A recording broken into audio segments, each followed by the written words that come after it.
¡Basta ya!, gritó con grandilocuencia, sin que nadie le escuchara.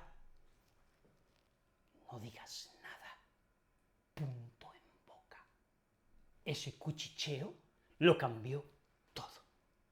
Flipante, flipante mis dotes interpretativas, flipante, ¿no? Y os estáis preguntando, pero bueno, ¿de qué vas a hablar hoy? ¿De qué va la clase de español de hoy? Bueno, pues hablamos de formas de hablar, de formas de expresarnos, de comunicación en español, vocabulario que hará las delicias de aquellos alumnos que quieren tener un nivel avanzadísimo de español.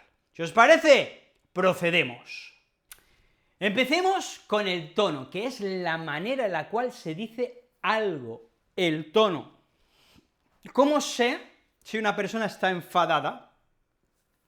Pues hay expresiones, obviamente, hay palabras que se comunican, definiciones que quieren decir, uy, esta persona está enfadada, o que transmite la idea de que esta persona está enfadada, pero también hay un tono. Su tono muestra enfado, porque habla fuerte, de manera contundente, seriamente, ¿vale? Y ese tono marcará, puede hablar en tono cómico, es decir, que está haciendo algún tipo de burla, de comedia, de chiste, de gracieta, y habla, y entonces usa un tono cómico. El tono es la manera en la que hablamos, que denota, además, una actitud frente a la vida o una actitud frente a ese momento. Nos dispone a hablar del modo que sentimos. Verbo, relacionado con hablar, con el acto del habla, con la comunicación, con expresarnos, ¿verdad? Que es indispensable.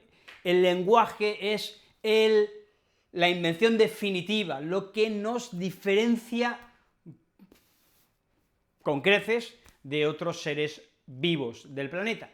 Y el verbo que yo os enseño es intervenir. Si una persona interviene, en ocasiones es que participa, es un sinónimo de participar, pero también, o es muy habitual hacerlo en el acto del habla. Alguien en una reunión interviene, quiere decir que, pues, participa, que habla, que comunica, que dice lo que piensa, que opina de un modo contrario y nos lo traslada a través de su intervención. El verbo intervenir se puede usar en muchas situaciones, podemos intervenir en una cirugía, es decir, pues aportar lo que nosotros sabemos hacer dentro de esa cirugía. Espero que sepamos hacer algo, porque si no, esa persona pues está condenada, pero, como decía, en el acto del habla, pues el verbo intervenir también es bastante usado, apropiado y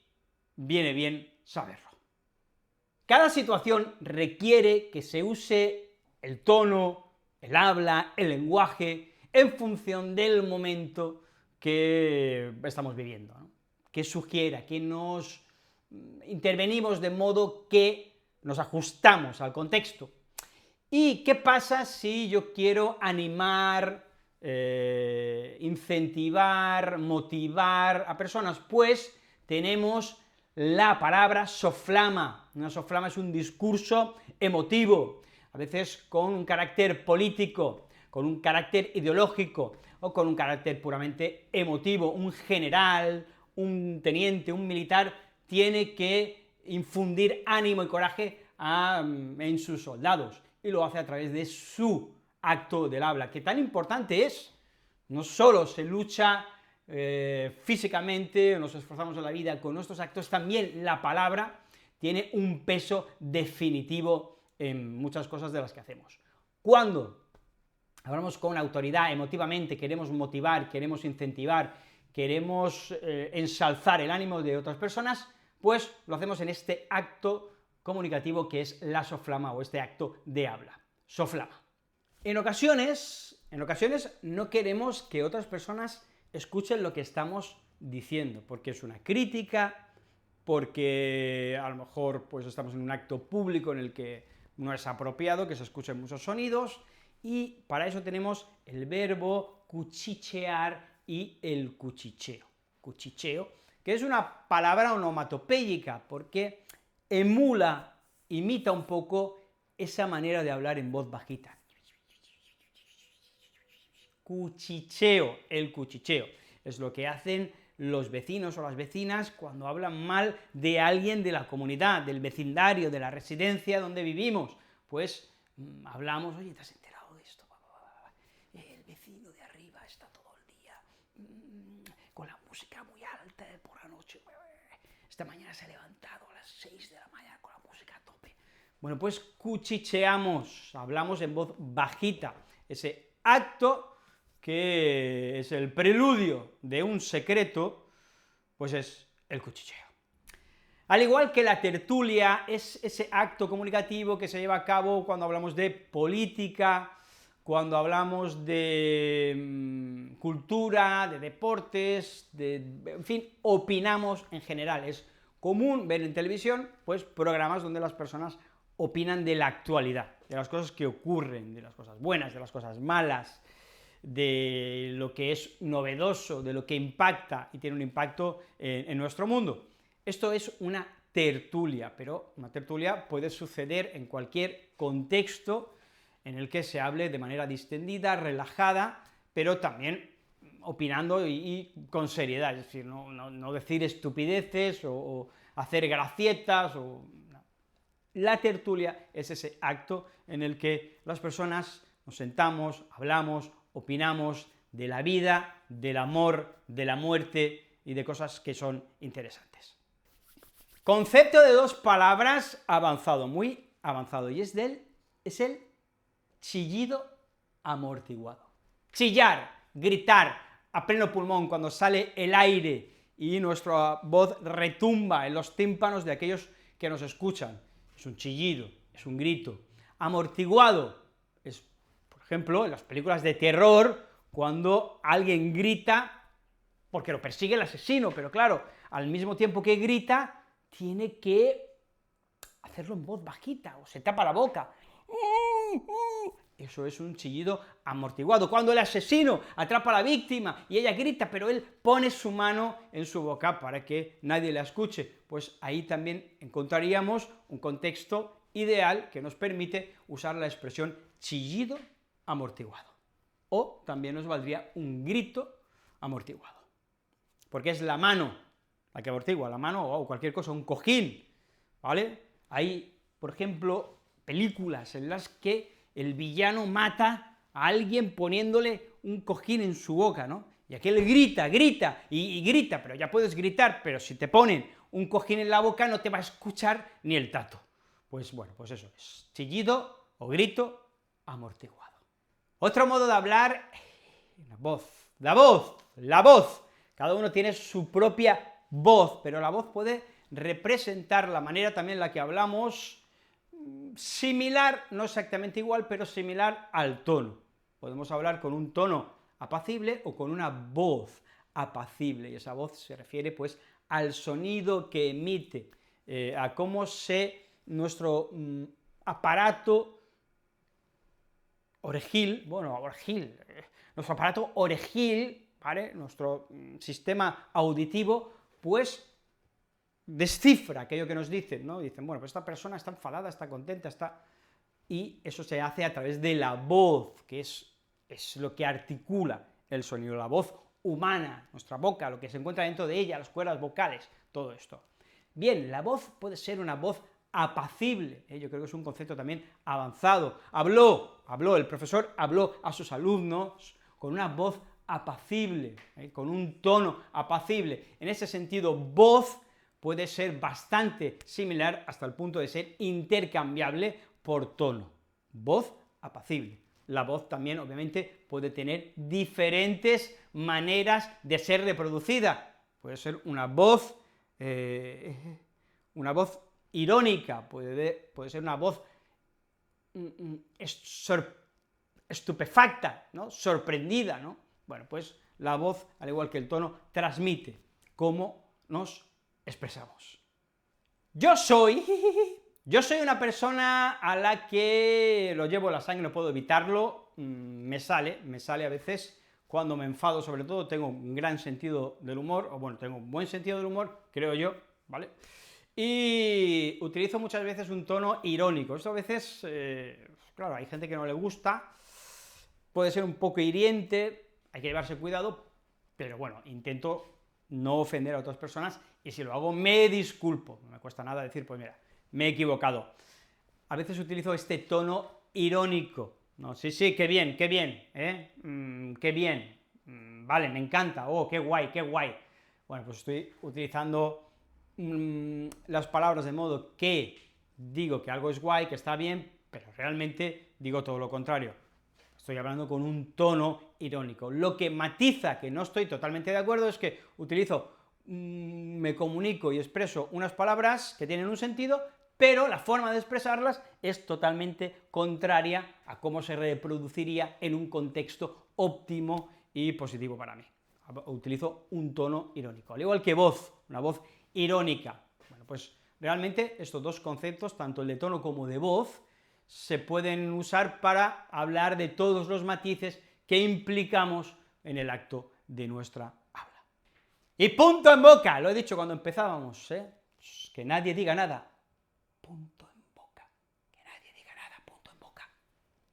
Punto en boca es, comunica. Punto en boca quiere decir que, cállate, no digas nada. Punto en boca, como si pusiéramos un punto y final. Cuando escribimos, para terminar nuestra redacción, nuestro escrito, finalmente ponemos un punto. Pues en este caso el punto se va a poner en boca. Después del punto siempre hay una pausa. De este modo, pues tenemos esta expresión que implica silencio, es un eufemismo, porque obviamente decir cállate, ¿vale? Silencio, cállate la puta boca, cierra el pico, serían expresiones mucho más bruscas. Punto en boca, ¿vale? Pues es una expresión un poquito más, que suena un poquito mejor, siempre y cuando tengamos en cuenta que, obviamente, decir que alguien no, incapacitar a alguien, o decirle a alguien que no hable, pues es un poquito entrometerse en una función humana que no nos pertenece. Pero es una expresión, por ejemplo, que podría usar yo con mis alumnos. Chicos, punto en boca. Es mejor que decirle, cállate la boca, que te huele el aliento. Es mejor, es mejor. Es mejor eso que no decir, cállate la boca, cállate ya. O no hables, también podríamos decir, no hables, no digas nada, no digas nada. Bueno, pues, punto en boca. Los padres, acto comunicativo que todos podemos fácilmente relacionar, conectar a nuestros padres, y es el de la cantinela, los sermones, el cura, el párroco, nuestros padres, los abuelos, las autoridades, los políticos a veces, bueno, pues van con la cantinela siempre ese discurso monótono, aburrido, no hagas esto, no hagas lo otro, ¿no? Decían, ¿no? Yo le digo a mis hijos eso, cuando yo era pequeño mi padre me lo decía y era como, joder, macho, qué pesado que es mi padre, ¿no?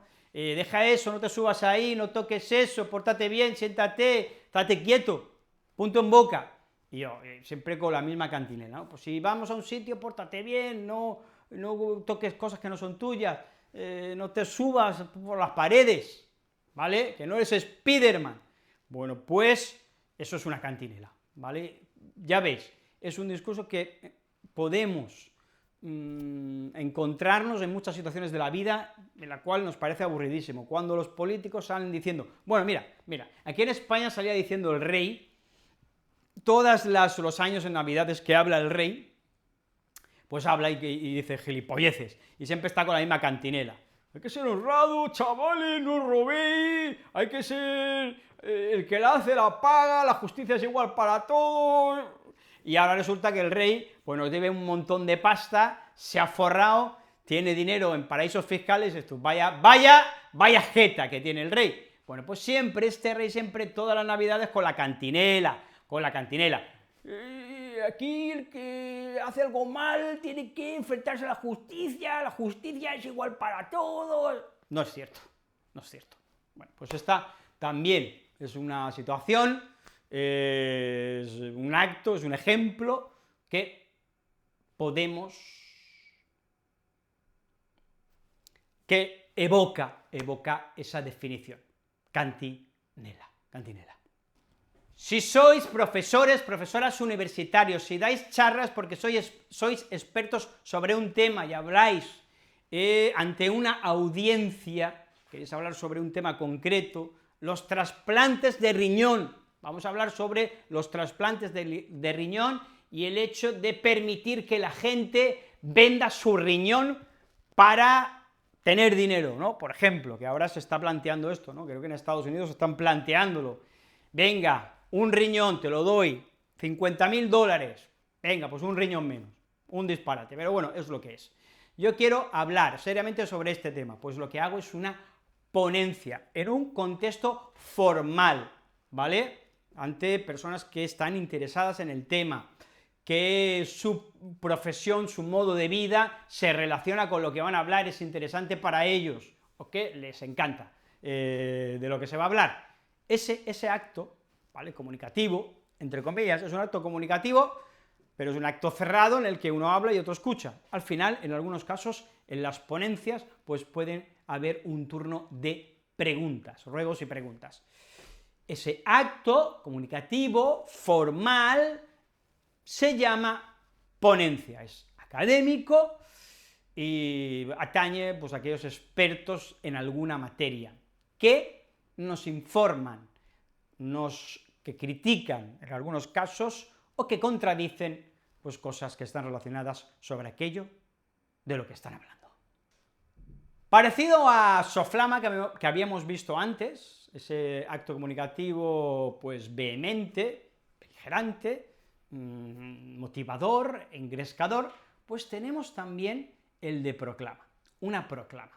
Una proclama es comunicarse, es ese momento en el que hablamos y encendemos los ánimos de algunas personas. Relacionado, por ejemplo, mira, movimiento sindical, los sindicatos, aquellos que apoyan a los trabajadores, están en una reunión y pues lanzan unas proclamas, hablan, dicen, se expresan mediante algunos lemas que lo que quieren hacer es enardecer los ánimos, encender esas pasiones, hacer que los trabajadores, los obreros se sientan impelidos a tomar decisiones, a posicionarse, a luchar por sus derechos. No olvidemos que todos los derechos que todos tenemos en todos los trabajos que realizamos, pues nos han venido dados gracias a la lucha, verdad, de otras personas que se han opuesto a una serie de leyes privativas, de leyes casi castigos más que leyes, o quizá ausencia de derechos o de justicia humana para otros. Bueno, pues una proclama para animar a rebelarnos. ¡Ay, amigos! El acto del habla dice tantas cosas de nosotros, ¿vale?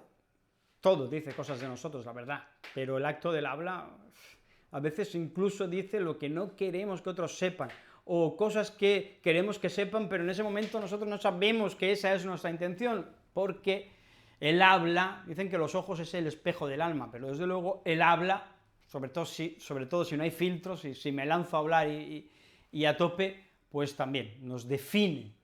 Yo os traigo esta palabra que es grandilocuencia, cuando una persona pues se echa el pegote, presume de lo bien que habla, utiliza las palabras de un modo hermoso, de un modo grandilocuente, hablamos de la grandilocuencia como sustantivo.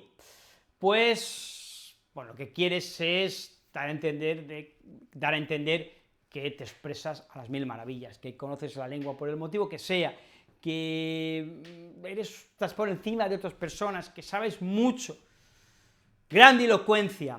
A veces hay personas, podemos hablar de elocuencia, fijaos que está dentro, es grandilocuencia, es elocuente, pero a lo grande, quizá es demasiado, dependiendo del contexto, de que la persona nos caiga bien, nos caiga mal, pues a veces utilizamos la expresión elocuente o grandielocuencia, y la connotación es diferente, la elocuencia siempre es positiva y la grandilocuencia no.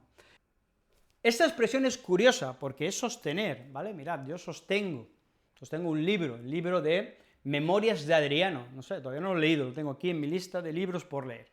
Sostener aguantar, coger, pero también puedo sostener una conversación, y es mantener, que también es sinónimo, curiosamente, mantener, yo mantengo esto en mi mano, pues es tener una conversación con otra persona, sostener, es un poco raro, ¿no?, lo de sostener una conversación, pero básicamente es una conversación, es un acto de habla que se mantiene, que está durante el tiempo que esas personas pues estimen necesario, 1 minuto, 2, 3, 4, 5, a ver, sostener una conversación implicaría que estamos pues 10, 15 minutos al menos, como mínimo, hablando sobre cualquier tema que nos interese.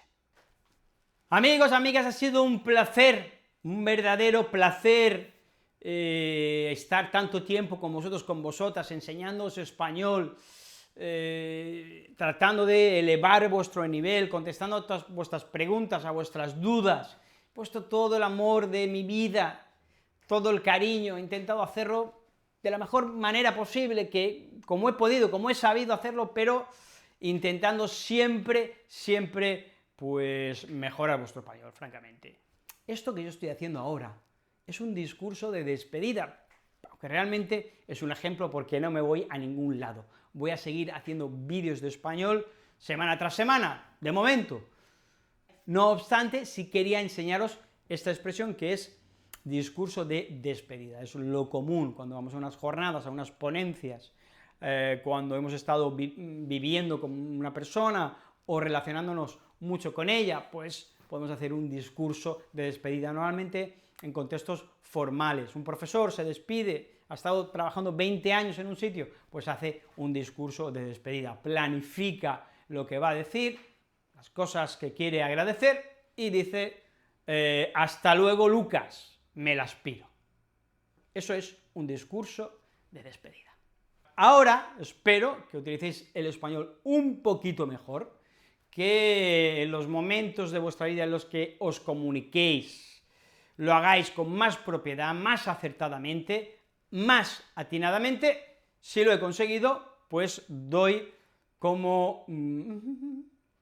un canto a los dientes, y esta lección habrá sido todo un éxito. Si os ha gustado, le dais al like, compartís, os suscribís, nos vemos la semana que viene. Hasta entonces, recordad que la vida puede ser maravillosa. Nos vemos, adiós.